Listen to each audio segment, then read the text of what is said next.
Yeah, Mahesh, I think we'll be starting in next 1 or 2 minutes. Sure, Pratik. I'm ready whenever Okay. you say. Yeah. So as soon as I get the message, I'll let you know that we are live. Sure.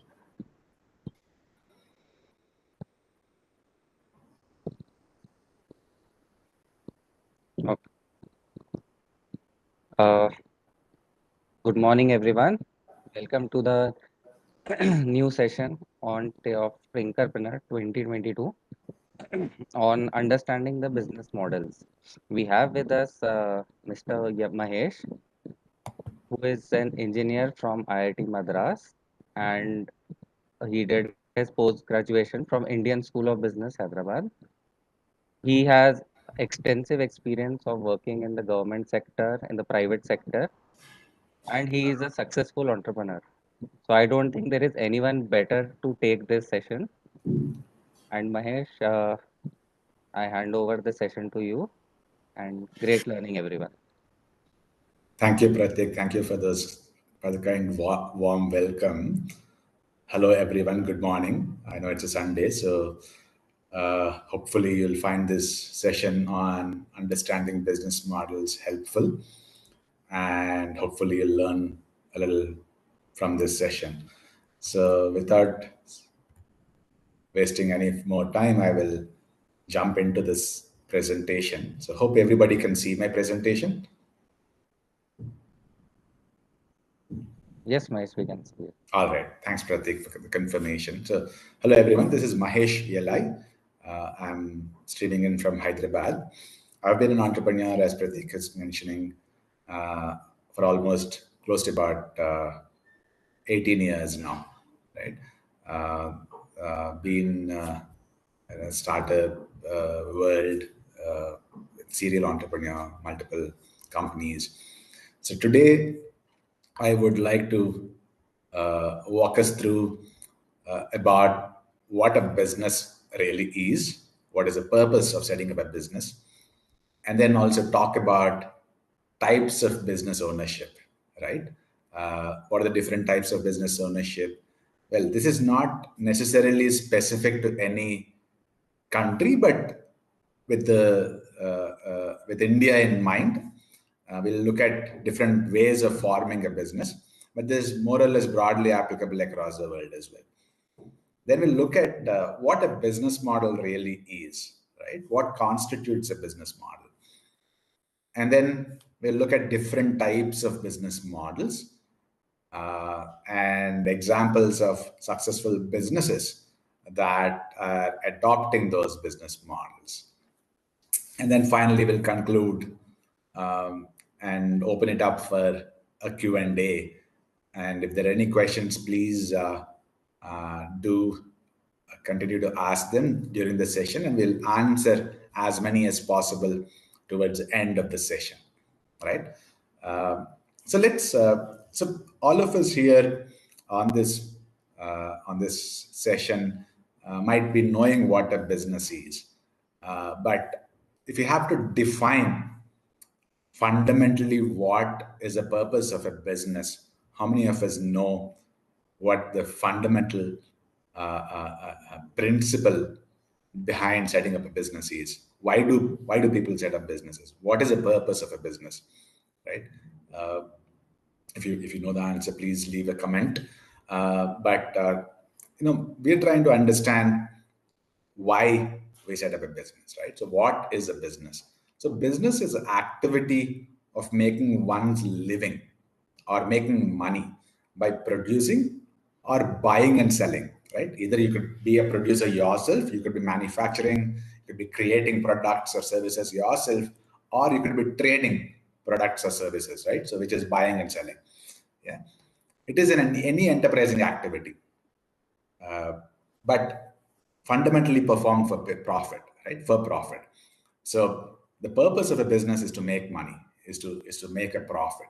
Yeah, and that is very important to keep in mind. So as we think about businesses, as we want to be entrepreneurs, as we want to help businesses grow, the fundamental principle on which for which businesses are set up is to make money and make a profit, right? Well, there are non-profit organizations, not-for-profit, non-governmental organization, not-for-profit, but that's a separate, I mean, Section 8 company, as they're called in India, but that's a separate topic altogether. We're talking today about about businesses and enterprises, and their primary purpose is to make profit, right? Uh, so if we look at a business, right, it'll, how when you're incorporating a business or forming a business, right, depending on how the ownership is structured, the ownership of the company, of the business is structured, it'll fall into one of these categories. You'll incorporate or set up a business as one of these, right? And we'll look at those types of business ownership in the next few slides. The very simplest form of setting up a business is a sole proprietorship, right? When there is only one owner and the business is controlled by a single individual, it's typically, it's recommended that such a business be set up as a sole proprietorship, because the legal requirements and compliance requirements are so minimal that a lot of these small and micro businesses are typically set up as sole proprietorships, right? But the challenge or the problem with that is the business is not separate from the owner, meaning if there are liabilities on the business, the liabilities are transferred to the owner as well, right? The owner is liable to all the liabilities that a business has, whether they're debts, right? Typically, if a business runs into debts, if it is a limited liability entity, limited liability company, then the owner is only liable to the extent that the owner is invested in the business. But if the sole proprietorship, there is no limitation on the liability. So if the business goes into debts and goes bankrupt, then it is likely that the owner also might go bankrupt. That's a challenge. That's a problem with sole proprietorships, right? Which is why India has introduced what we call as one-person company, right?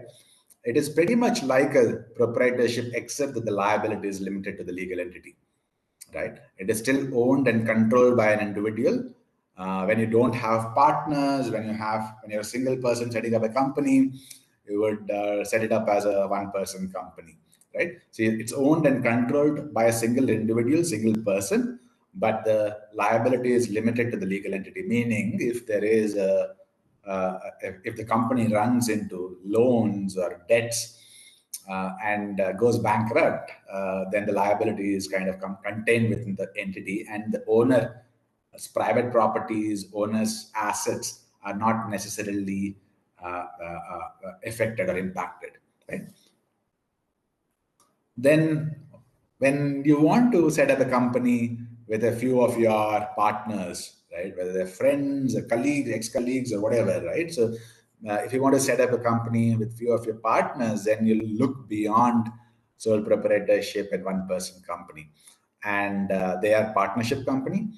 You typically set up a partnership company, which means it's owned and controlled by two or more individuals. But again, the challenge here is the liability of the partners is unlimited, right? But which is why we have another type of a partnership called limited liability partnership. In a or an LLP, right? In a limited liability partnership, it's still owned and controlled by two or more individuals, but the liability is limited to the amount invested by the partners, right? So if I'm starting a company with another person, and we set up a limited liability partnership, and I'm investing, let's say, X amount of money, and my partner is investing Y amount of money, and we have a share proportional to that, then my liability in the company is only limited to the amount of share I've invested to the amount of investment I've made into the shares of the company, and beyond that, I don't have a liability, right? So the limited liability partnership is a more evolved structure of business that typically partners are choosing in these days, right? Then we have more complex organizational structures called the private limited company. So, private limited company is a more formal, professional company incorporated when you have two or more. You need to have at least two directors if you're setting up a private limited company. So when you have two or more owners owning and controlling the company, then you typically it's the compliance requirements are a little more, but it is a more formal structure of business, right? You can have up to a maximum of 200 shareholders, right? Or owners of the company. And the liability is again limited to the amount invested by the owners. Yeah. As opposed to, let's say, a public limited company, when the shareholders number is going beyond 200, then you cannot set it up as a private limited company. Or even if you have set it up as a private limited company and you want to now raise money from more than 200 people and make them shareholders, then you have to convert that into a public limited company, right? And so typically public limited companies are the companies that you find listed on stock exchanges. Yeah. So all the publicly listed companies are public limited companies because they're raising money from shareholders, and the number of shareholders in the company is typically more than 200, right? And again, even in a public limited company, the liability is limited to the amount invested by the owners, yeah, by the shareholders. So these are the different types of business ownership, right? I mean, it's but well, I mean, we understand what a business is. What is the primary purpose of a business? It is to make profit. It is to make money. Then we know how we can set up those businesses. But then, how do businesses operate, right? What makes a business very unique? Yeah. What is that, right? That model, that framework in which a business operates, right? Each business is very unique, but there are some patterns that you can find across these successful businesses, right? And these patterns are what we call as business models, right? So what is a business model? Yeah. So a business model describes how an organization creates, delivers, and captures value, right? Because ultimately a business is in existence only because it has to make money, right? It has to make a profit. Yeah. So a profit-making enterprise, a profit-making business needs to create and deliver and capture value, because you cannot make a profit if you're not creating value. You cannot make a profit if you're not delivering value. And you cannot make a profit if you're not capturing a part of the value that you're creating, right? Business needs to create value. It needs to deliver that value to the customers. And it has to be in a position to be able to capture some of that value. For example, if you're creating a car, if you're a manufacturer of a car, and the car costs about, let's say, 10 lakh rupees for the customers, you should be able to make a profit of that. You should be able to make it, which means that you're creating a value of 10 lakhs for the customer, right? That's the value you're creating for the customer. Yeah. And obviously you create that, you deliver that through the dealerships. And once you deliver through the dealerships and the customer buys it, you should be able to capture some of that value. Of the 10 lakhs, maybe you're making a profit of, let's say, 1 lakh, right? So that's the profit you're making, right? So you should be able to create, deliver, and then also capture some of the value you're delivering to the customers, right? So a business model basically describes how an organization is able to do this, right? It lays out the plan on how the business makes money. Again, the important thing here is making money. Yeah. So business needs to make money. And as the business makes money, we need to have a plan for the business to make money, right? And that plan is basically the business model. So the process of business model construction and modification is also called business model innovation, right? And forms a part of business strategy, right? If you're a business owner, or if you're a business manager, or if you're a leader, senior leader in a business, a big part of your role is about keeping track of the business model that your company is operating in and operating with, and then also constantly innovating that business model. It is important not just to start with a particular business model, but it's also important to constantly innovate that business model, because you'll have competition, the environment changes, so nothing is static, right? In the ecosystem, everything is changing. Yeah, your competition is changing, your customer preferences are changing, the government regulations are changing all the time. So when all of this is happening, you as a business need to operate within this ecosystem. And if you have to operate in this ecosystem, you need to constantly innovate on your business model, right? And the business model may cover different aspects of the business, yeah, because it talks about creating, delivering, capturing value. It should talk about how we create and deliver and capture that value, right? What product or service we should make or provide, right? What and how do we sell these products and services? Do we sell them directly to the customers? Do we sell them through a retail channel? Do we sell them through other affiliate channels? Whatever, right? So how do we sell them, right? How does a business sell its products or services becomes a part of the business model, right? It is a way for the business to make money, right? How you sell determines how you make money and also how much you make, right? Because if you're selling through channels, then you have to pay commission to those channels for every sale that you make, right? So that has to, so you have your pricing has to account for that, right? Who are the customers of the business? Yeah. So you need to, if you're laying down a business model, you need to understand who your customers are, what their preferences are, how do they typically buy, how do they make a decision of purchasing a product or a service. You need to understand that, right?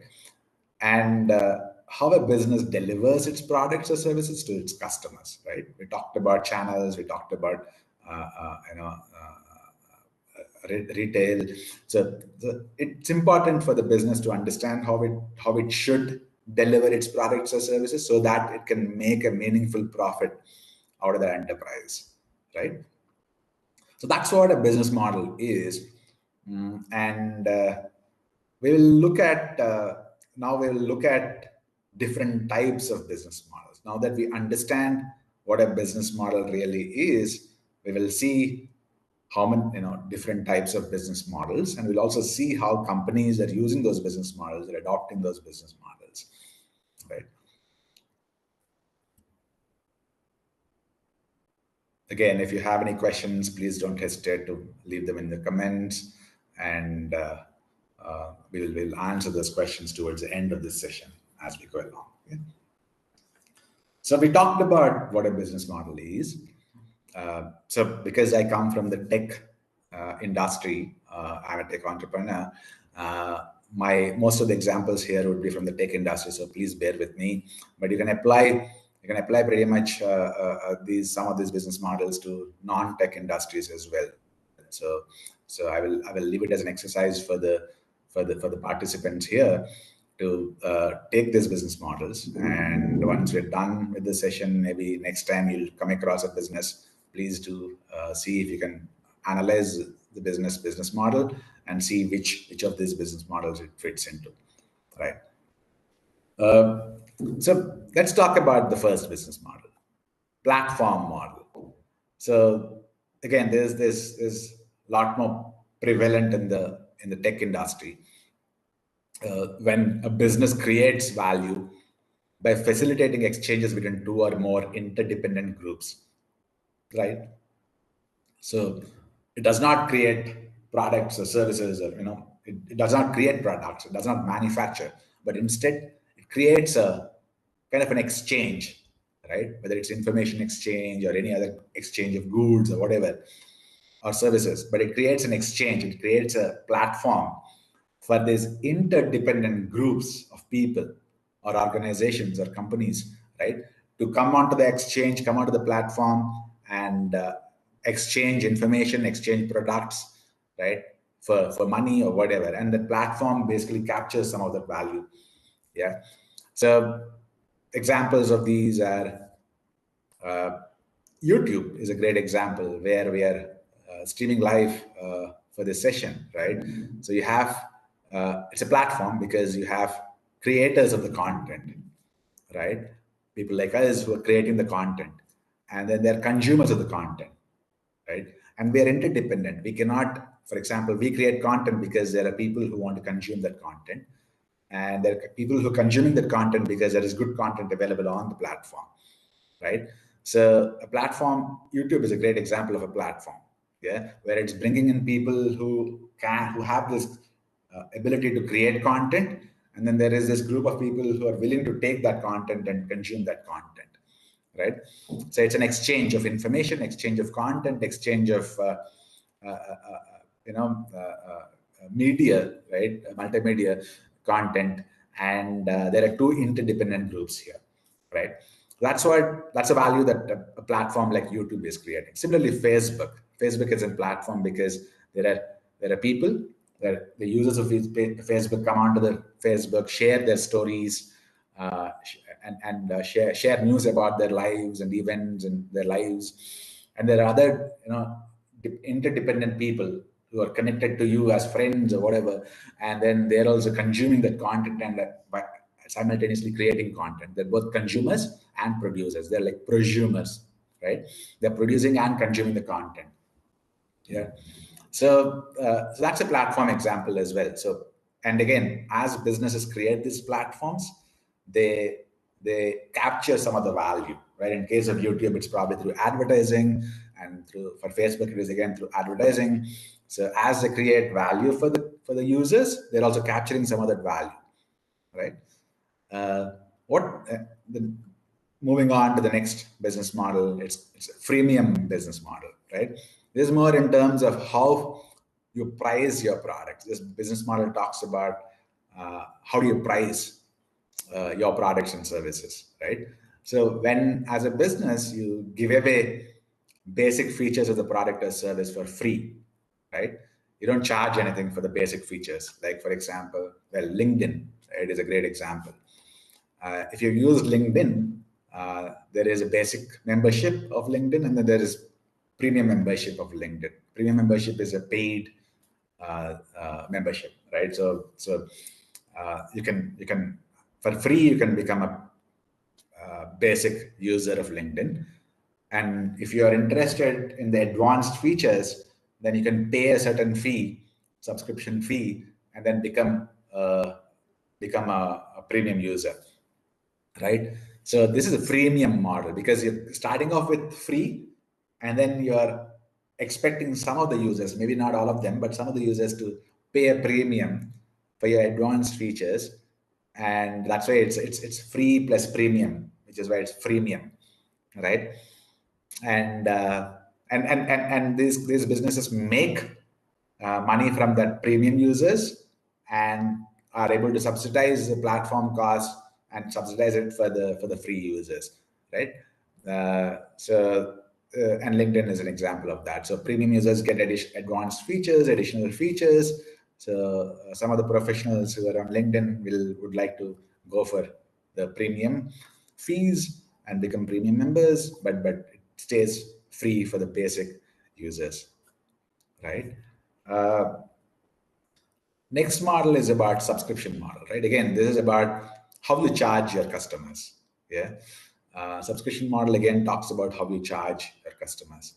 You offer a product or service for a monthly or an annual subscription fee, right? It's not like, for example, when you buy let's say, if you buy a car, you're not paying a rental, you're not paying a subscription. You're buying a car up front, right? If you're buying a TV, you're buying a TV up front, paying all of the money up front, right?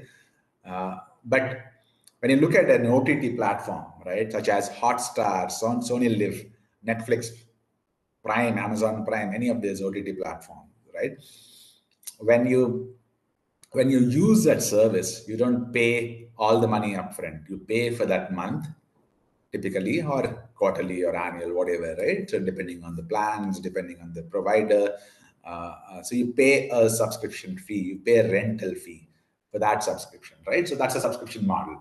So again, please keep in mind that no one model is perfect and right or wrong, right? These models are just patterns that are observed in the among successful businesses.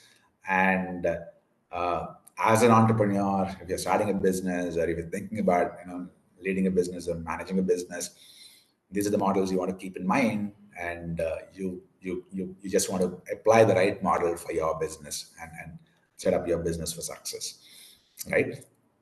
So again, subscription model. So some of the businesses follow this model where they don't charge all the fee upfront, but instead they charge a subscription over time, right? and examples are the OTT platforms. Yeah, as opposed to the examples of car manufacturers or cars and others, right? So those are not subscription models. These are subscription models. Let's look at a few more types of business model, right? So we looked at uh, platform model. Yeah. So a slightly more evolved version of that is an aggregator model, where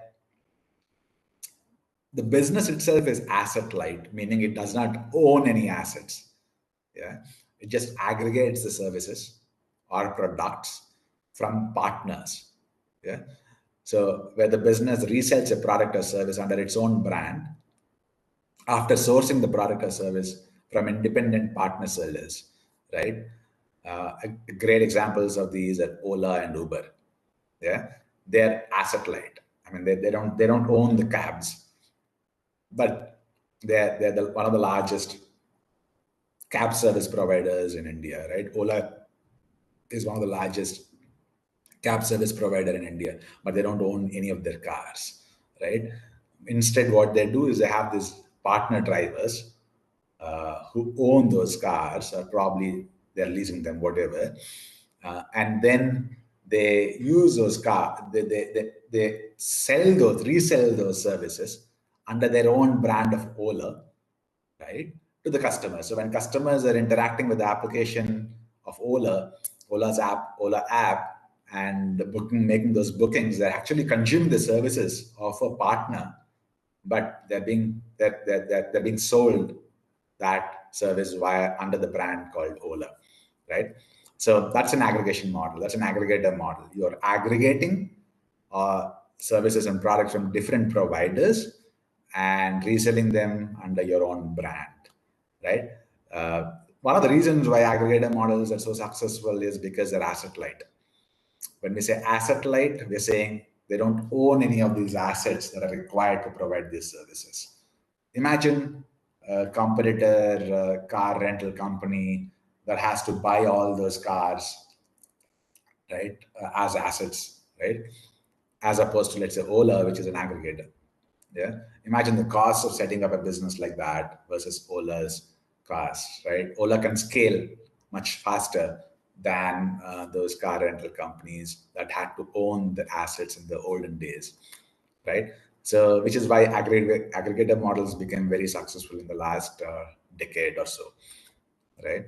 Uh, Again, you can find this model very prevalent amongst companies that were started in the last decade or so. Um, Moving on to the next model, it is a peer-to-peer model. Again, this is an evolution of the platform model in some sense, but with more specific focus on who's providing the product or service and who's consuming the product or service, right? In a peer-to-peer model, typically an online service, brings individuals and businesses together so that they can exchange products or services, right? So examples are peer-to-peer lending businesses such as Lending Club, Lendbox, etc., where we have uh, you know, I you any of the users or customers of that service can lend money to others or borrowing money on that platform, on that service, and it's a completely peer to peer, right? So the it's and the platform just becomes a mediator, right? So a peer-to-peer model is where you have your fellow users on the service providing the product or service to other fellow users on the service for a fee, right? And then the platform ends up making a part, taking commission of that fee, right? That's how they typically capture value. Yeah. Uh, so why do peer-to-peer models exist? Because it's about discoverability, right? There's one place I can go for all my needs in that particular domain, And I know other peers of mine would probably come there, so I can exchange goods or services in that on that platform. So discoverability is a big reason why peer-to-peer models work. Right. Next model is about it's a hidden. It's called the hidden revenue model. Right. Again, very prevalent in the world of tech. Uh, when a product or service is offered for free, right? There's absolutely no charge. Yeah. So it's not obvious when you look at a product or service where they're making money from, right? But money is made in some other way, right? And that some other way is hidden. I mean, hidden as in not purposefully, but it is not so obvious when you look at that business from an app, right?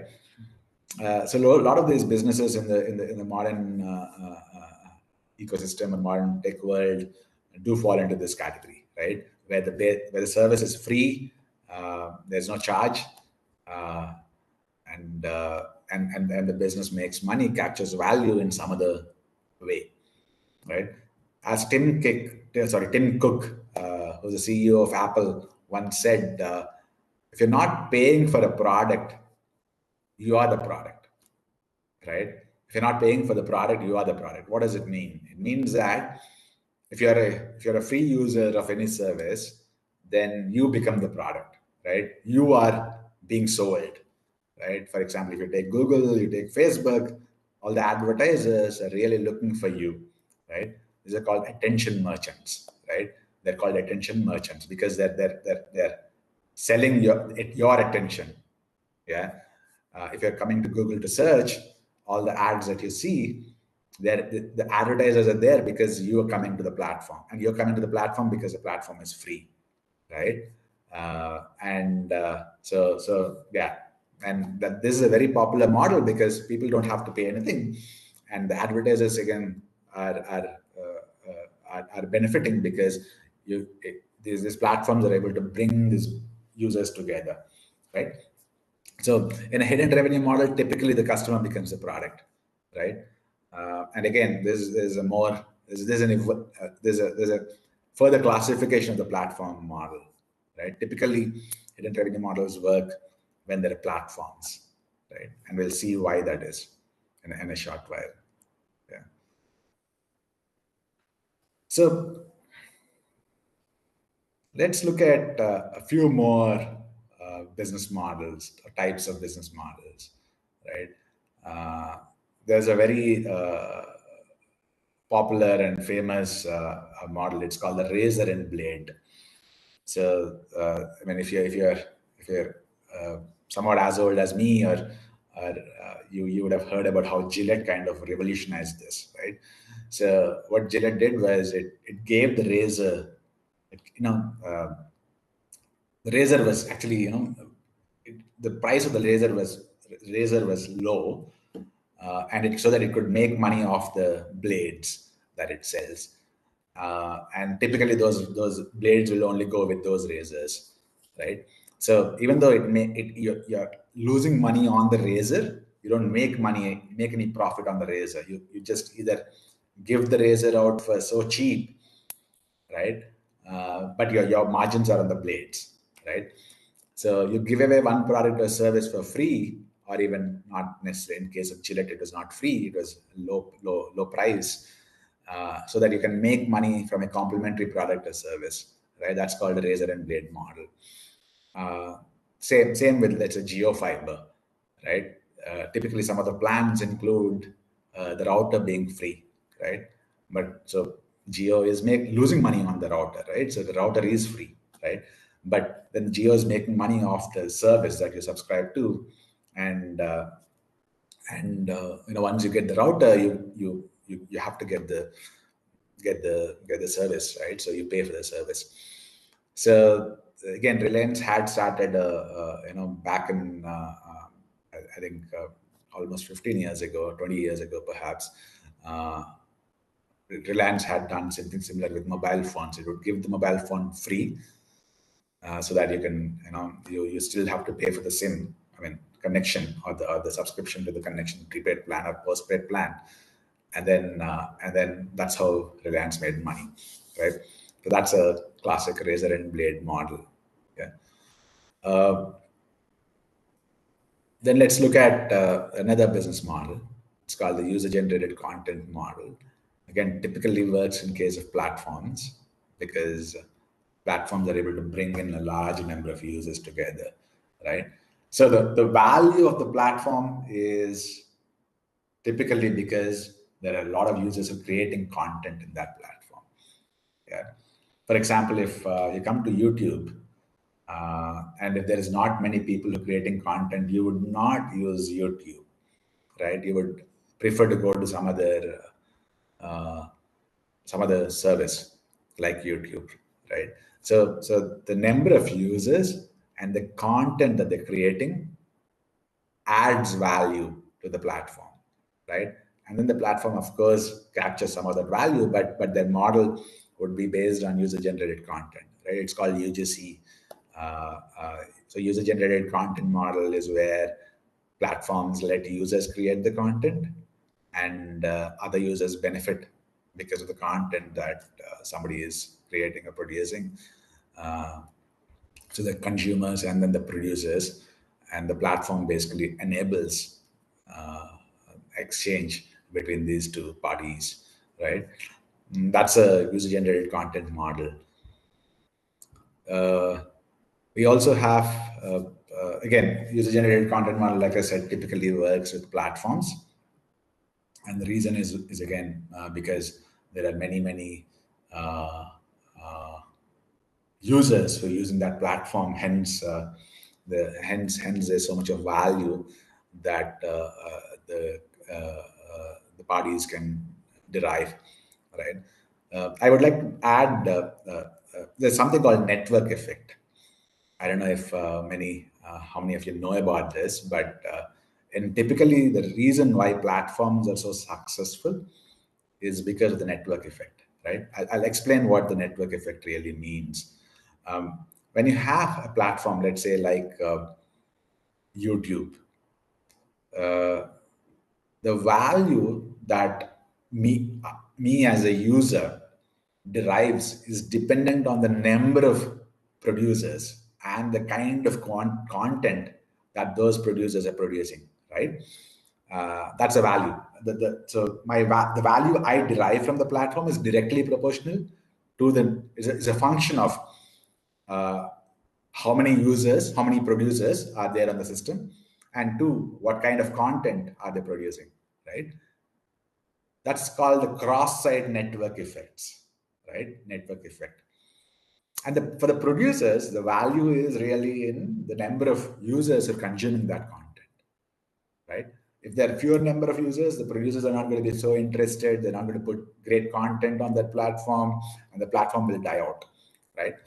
So the platforms really become successful because of the network effect.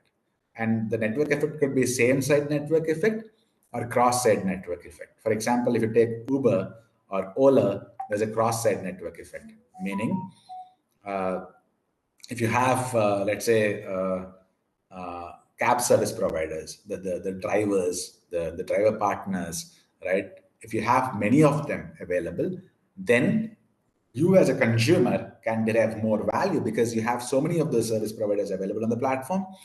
You can get a cab anytime. You can get a car anytime, right?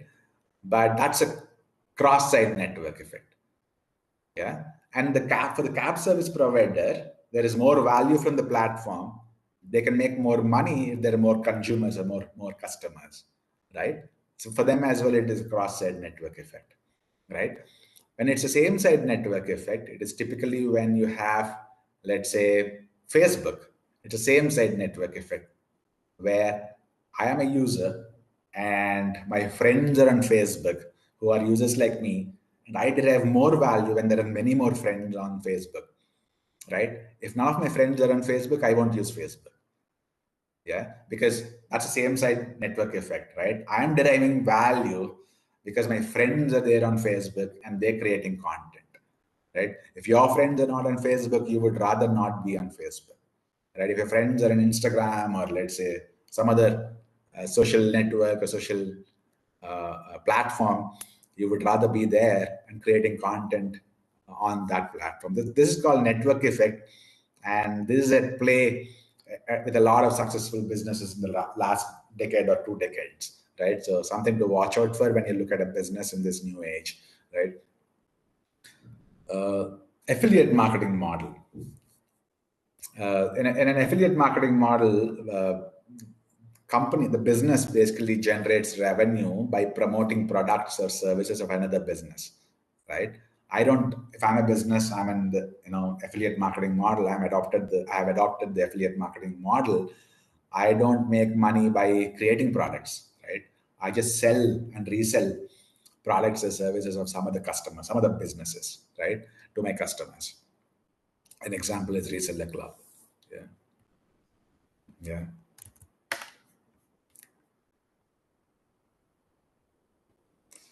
All right. So um, let's look at a few more business models before we wrap this up. But a distribution-based business model. When a business sells its products through distributors, wholesalers, and retailers, then we're talking about a distribution-based business model. Meaning, this more like the typical way how CPG companies sell, how FMCG companies sell, right?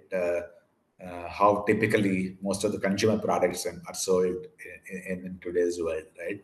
It's a distribution-based model where a business sells its products through distributors, wholesalers, and retailers.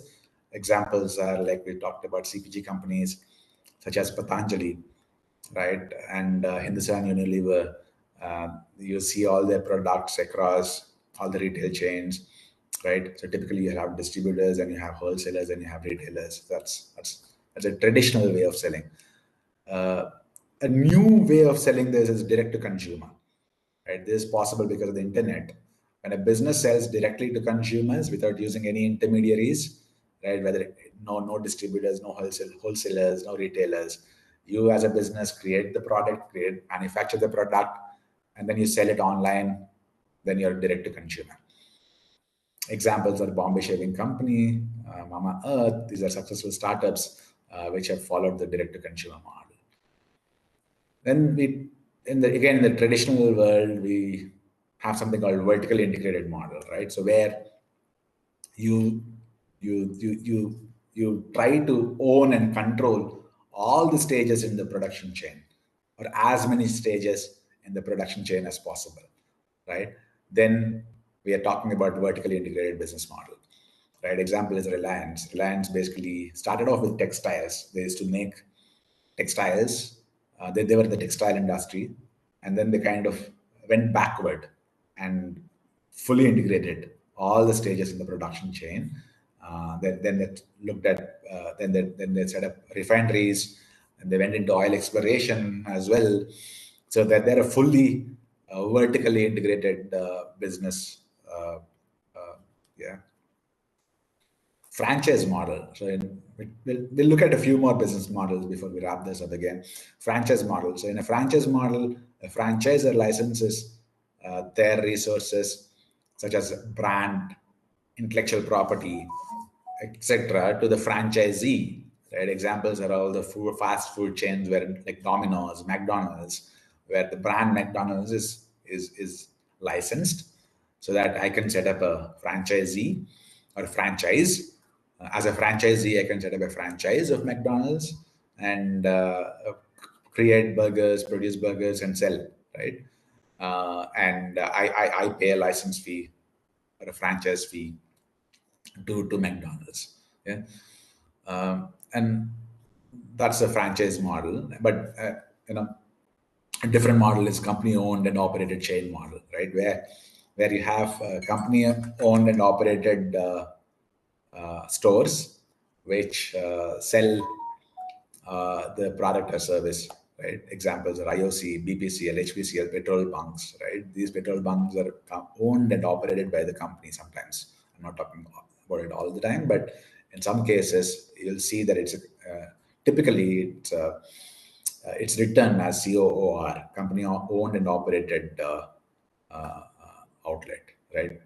So another model is an auction-based model. Again, this is typically again a platform play, but could be otherwise as well, but typically platform play. In an auction-based model, a business conducts an auction to discover the price for its products or services. Right? An example is eBay, where people come in and bid for a product, right? Then we looked at we'll look at what is called as fractionalization model. This is again something that is becoming more and more popular in the last decade or so, where companies lease same resources to customers on a time sharing basis. If you've heard about a company called Airbnb, that does that, right? So basically, Airbnb is a combination of multiple business models. The aggregator model, where it aggregates all the vacation home providers, and then two, it also is a fractionalization model where it kind of on a time sharing basis resells or leases them out to the customers, right? Bundling model is when a company offers a bouquet of related products or services, all of them bundled into one offering, right? Typically, the OTT platforms or the Reliance Geo, if you see, they're bundling, right? So, Reliance Geo, for example, bundles voice, data, and all of the most of these telcos these days do that. Yeah, crowdsourcing model where you're collecting information from a large group of users who submit their data via internet. Right, example is Wikipedia, where you're crowdsourcing when there are large number of users who are contributing this content. Yeah, and you as a business is not creating that content, right? So you're sourcing it from the crowd. Yeah, much like a user generated content, but it doesn't have to be content. So it's a little more broader than, which is why we kind of split that up into two separate. Then we will look at what is called as product as a service model. So this again very heavily used in the tech industry when a business does not directly sell its products but offers services using its product, right? So I will develop a product as a business, but I don't sell the product. I instead sell a service using that product, right? Or sell that product as a service. So all the software as a service companies such as Zoho for use this model, right? Uh, Leasing model, when a business leases its products instead of outright sales, right? For example, Mahindra makes cars, but it does not sell the car directly, but it instead leases the car out to its buyers, right? Uh, well, I mean, there's a small part of Mahindra's business, but there is some part of Mahindra's business that is into auto leasing, right?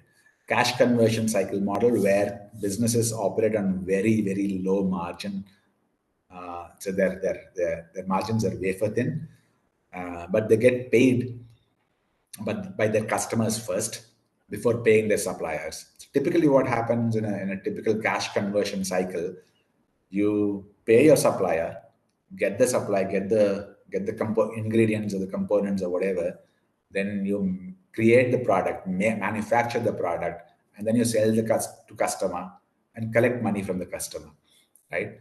So so there is a so typically you pay off the suppliers first, right, and then you collect money from the customers later because you have lead times. Yeah, but in a cash conversion cycle model where you get paid first, like let's say Amazon or Flipkart. Yeah, you it's a prepaid. You get the money first, and then you pay the supplier in some time, right? Uber, Ola, or similar again, right? You get paid first, and then you kind of pay your partners or service providers next, right? So you have some time, and that's what helps you run a low margin business. Okay. So that's pretty much what I have today. We will quickly conclude and then open it up for Q&A. So I want to mention that this is not an exhaustive list of business models by any stretch of imagination, right? These are just a few patterns that are observed in the wild among successful businesses. But there are a lot more business models that are not listed here that we didn't talk about. It's only a subset of all possible business models that we looked at. It is quite common to find successful businesses adopt a combination of two or more business models. we looked at that. For example, Airbnb is both an aggregator and fractionalization business model adoptee, right? Adopter. So and and it's not uncommon. You'll see a lot of companies do that. I mean, for example, YouTube does user generated content. It's also a platform, right? And then also a hidden revenue business model. So a combination of all three models in there, right? So yeah, you as a business you can choose what combination of business models you want to adopt to be successful, right? New business models are invented by disruptive startups all the time. Yeah. So even, for example, fractionalization as a business model was not very popular until Airbnb or companies like that came along, right? Right, or user-generated content never existed because, I mean, yeah. So new business models are getting invented all the time by disruptive startups, and so you'll keep and as we go along, we will see a lot more business models. So please keep an eye out and learn from successful businesses and what business models they're adopting and how they're successful.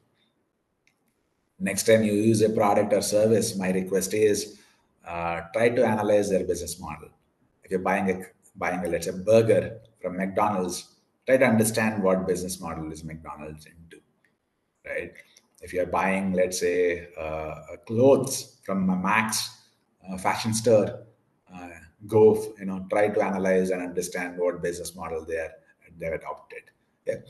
So that's my request to all the participants today. And with that, I thank you all for this opportunity. It was a great pleasure speaking to you.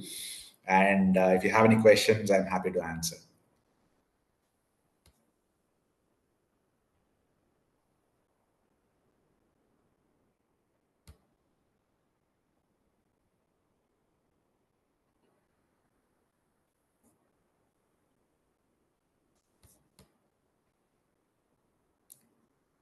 Pratik, are you there on the call?